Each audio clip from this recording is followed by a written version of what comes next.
Hello, MA final geography political geography students, good morning.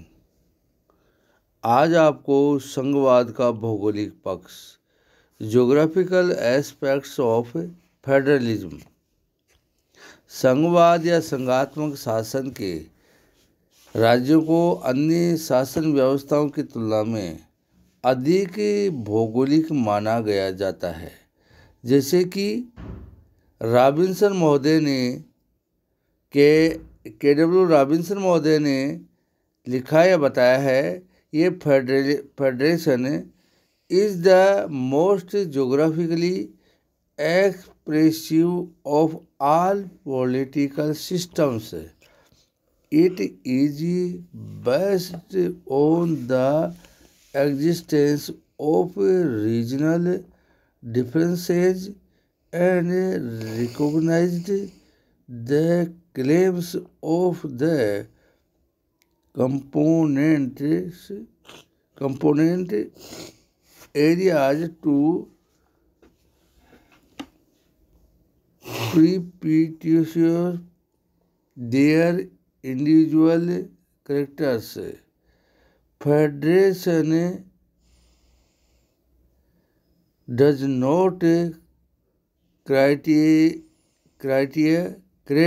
unity out of diversity, rather it enables the two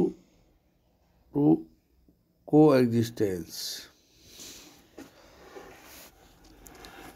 ये Robinson महोदय ने 60 years of federation of Australia 1961 में लिखा है। उपयुक्त विचार रॉबिन्सन ने ऑस्ट्रेलिया के संदर्भ में कहे थे, किंतु सभी संघात्मक राज्यों के लिए ये सही है। उन्होंने बताया कि ऑस्ट्रेलिया के अंदर कैसी संघीय व्यवस्था एक ज्योग्राफिकली रूप से मैनेज करती है फेडरलिज्म को। संघात्मक राज्यों के भौगोलिक होने का कारण है,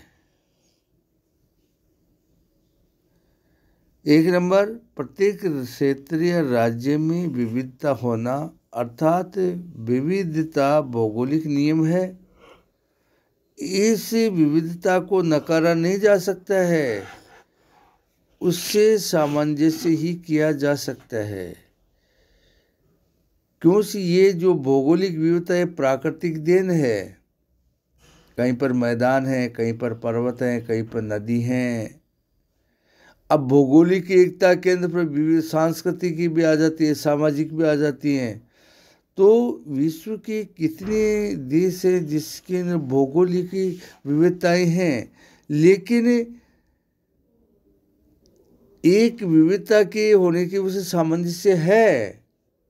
जैसे इंडिया के अंदर देख लीजिए आप, जो भाषा, धर्म, प्रकृति, सभी तरह से सामाजिक, आर्थिक, सभी तरह से अलग अलग विविधता पाई जाती है, बिखरी हुई है पूरी इंडिया के अंदर, लेकिन फिर भी सामंजस्य है।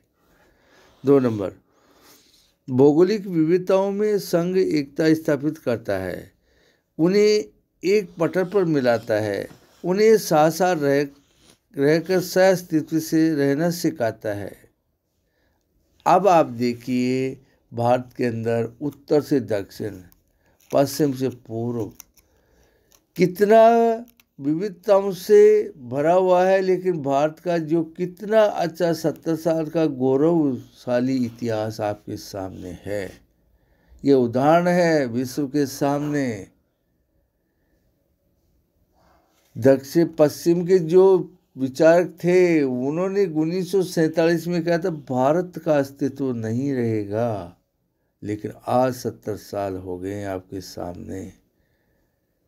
भौगोलिक विविधताएं हैं, कभी कभार छुटपुट होता है, वो कहा नहीं होता, हर घर में होता है, लेकिन भारत ने दिखा दिया है कि संघात्मकता में एकता है, विविधता में एकता है, ये दिखा दिया है इंडिया ने। आपको बात बताऊँ जो तीसरा है,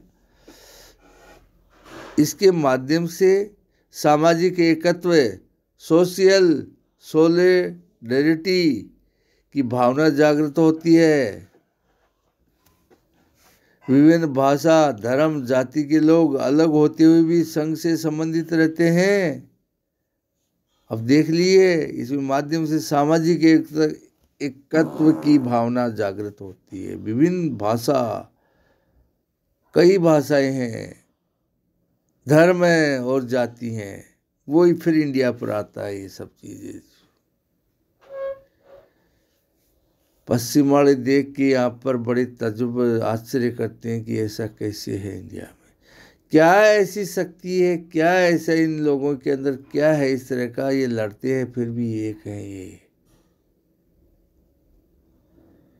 चौथा है, इसमें दोहरा प्रशासन होता है। राज्य एवं केंद्र को क्षेत्रीय विकास की गति मिलती है। केंद्र राज्यों को समय समय के ऊपर है जो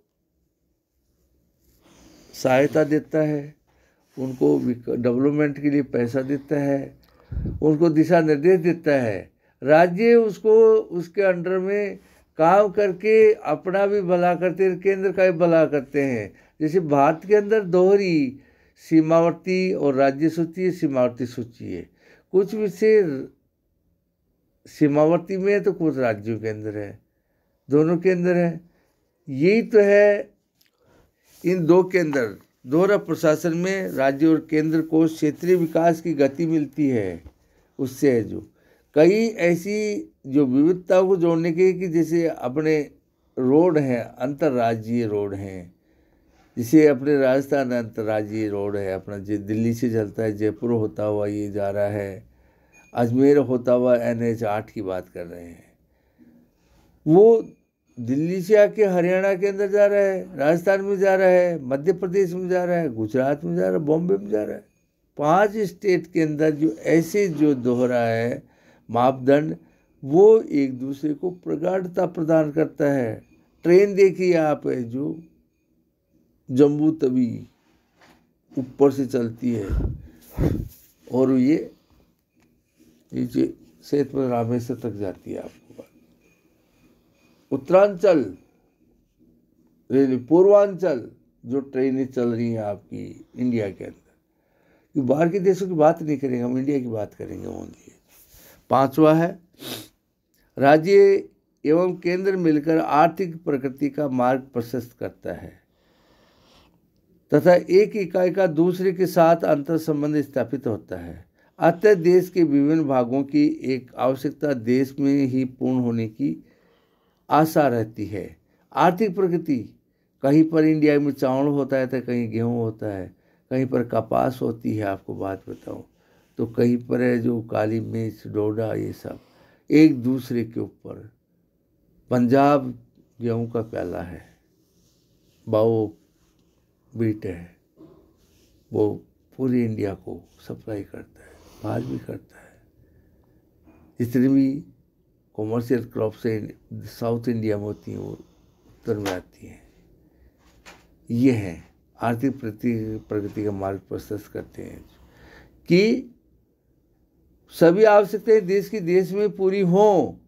यह मेन चीज़ करने की है। जो छठा है महत्वपूर्ण विषय, जैसे सुरक्षा, विदेशी व्यापार, विदेश नीति, योजना, संचार आदि के केंद्र के अधिकार क्षेत्र में होने के कारण राज्य सुरक्षित महसूस करते हैं और अपना संपूर्ण ध्यान उसी ओर लगाते हैं। यानी कि जो व्यापार है, विदेश नीति है, आपको योजना, संचार, कम्युनिटी डिफेंस, ये सेंटर का मामला है, तो राज्य बखूबी अपना विकास खुद करते हैं निश्चिंत होकर के। सेंटर उसका सब कुछ कर रहा है तो वहाँ का ध्यान डाइवर्ट नहीं होता राज्य का है जो उसके अंदर। ये दोहरा है इसके अंदर। मूल रूप से संघात्मक शासन व्यवस्था में विविधता में एकता की भावना होती है और उस पर आरोपित न होकर आपसी सहयोग से होती है। जहाँ एक आरोपित होती है वहाँ संघ में न केवल अस्थिर होता है अपितु समाप्ति हो जाता है। अनेक देशों का भौगोलिक विस्तार भी उन्हें संघात्मक की ओर प्रेरित करता है।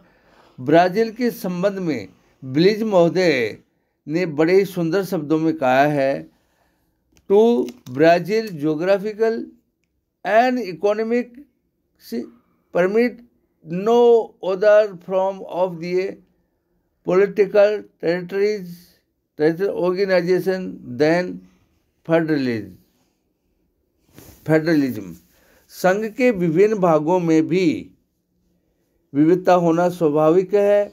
अनेक प्रश्नों पर जैसे आर्थिक, धार्मिक, ऐतिहासिक, भाषाई और सांस्कृतिक भिन्नताएं कभी कभी गतिरोध उत्पन्न करती हैं।